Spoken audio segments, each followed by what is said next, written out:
abolish all forms of human poverty and all forms of human life. And yet the same revolutionary beliefs for which our forebears fought are still at issue around the globe. The belief that the rights of man come not from the generosity of the state, but from the hand of God. We dare not forget today that we are the heirs of that first revolution. Let the word go forth from this time and place to friend and foe alike that the torch has been passed to a new generation of Americans born in this century, tempered by war, disciplined by a hard and bitter peace, proud of our ancient heritage, and unwilling to witness or permit the slow undoing of those human rights to which this nation has always been committed and to which we are committed today at home and around the world.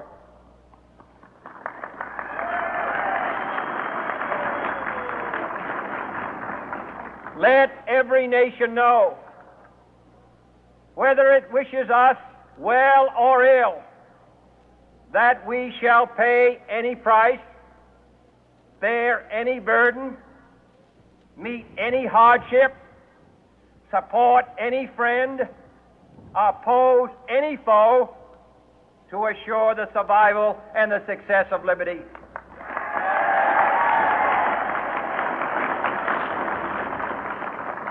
This much we pledge and more. To those old allies whose cultural and spiritual origins we share, we pledge the loyalty of faithful friends. United, there is little we cannot do in a host of cooperative ventures. Divided, there is little we can do, for we dare not meet a powerful challenge at odds and split asunder. To those new states whom we welcome to the ranks of the free, we pledge our word that one form of colonial control shall not have passed away merely to be replaced by a far more iron tyranny. We shall not always expect to find them supporting our view, but we shall always hope to find them strongly supporting their own freedom, and to remember that in the past, those who foolishly sought power by riding the back of the tiger ended up inside.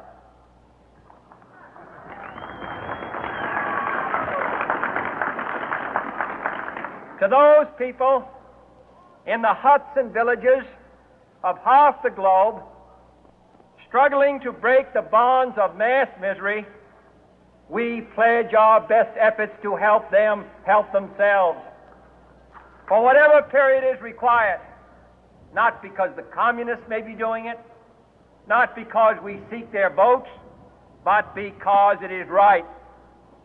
If a free society cannot help the many who are poor, it cannot save the few who are rich.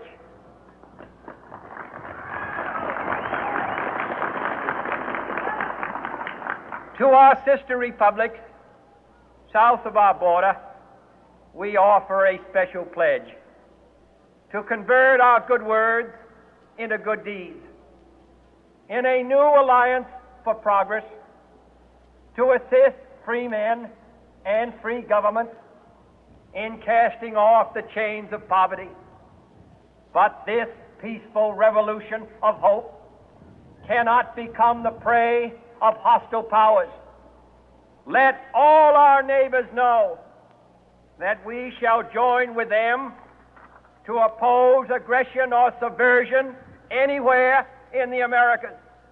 And let every other power know that this hemisphere intends to remain the master of its own house.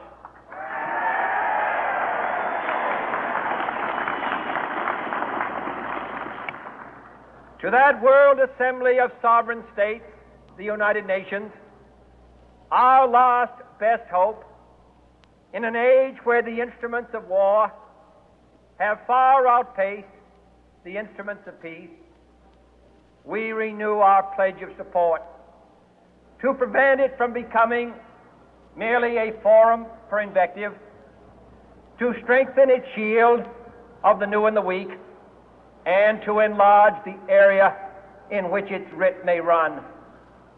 Finally, to those nations who would make themselves our adversary, we offer not a pledge, but a request that both sides begin anew the quest for peace. Before the dark powers of destruction, unleashed by science, engulf all humanity in planned or accidental self-destruction, we dare not tempt them with weakness, for only when our arms are sufficient beyond doubt can we be certain beyond doubt that they will never be employed. But neither can two great and powerful groups of nations take comfort from our present course, both sides overburdened by the cost of modern weapons, both rightly alarmed by the steady spread of the deadly atom, yet both racing to alter that uncertain balance of terror that stays the hand of mankind's final war. So let us begin anew, remembering on both sides that civility is not a sign of weakness, and sincerity is always subject to proof. Let us never negotiate out of fear, but let us never fear to negotiate.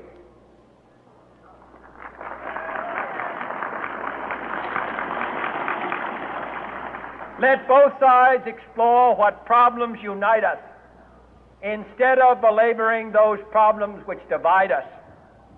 Let both sides, for the first time, formulate serious and precise proposals for the inspection and control of arms, and bring the absolute power to destroy other nations under the absolute control of all nations.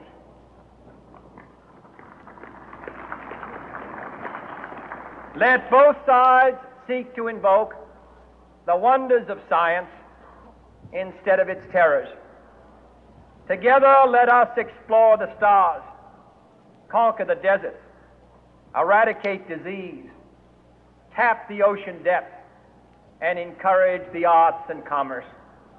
Let both sides unite to heed in all corners of the earth the command of Isaiah to undo the heavy burden and let the oppressed go free.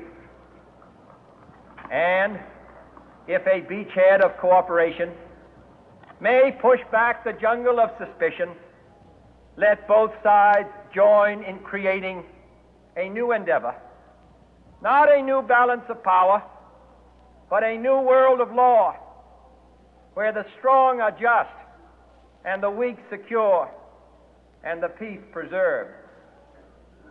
All this will not be finished in the first 100 days, nor will it be finished in the first 1,000 days, nor in the life of this administration, nor even perhaps in our lifetime on this planet. But let us begin.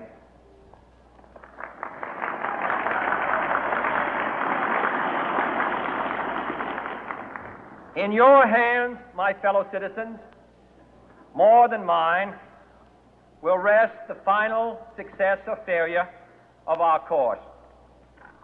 Since this country was founded, each generation of Americans has been summoned to give testimony to its national loyalty.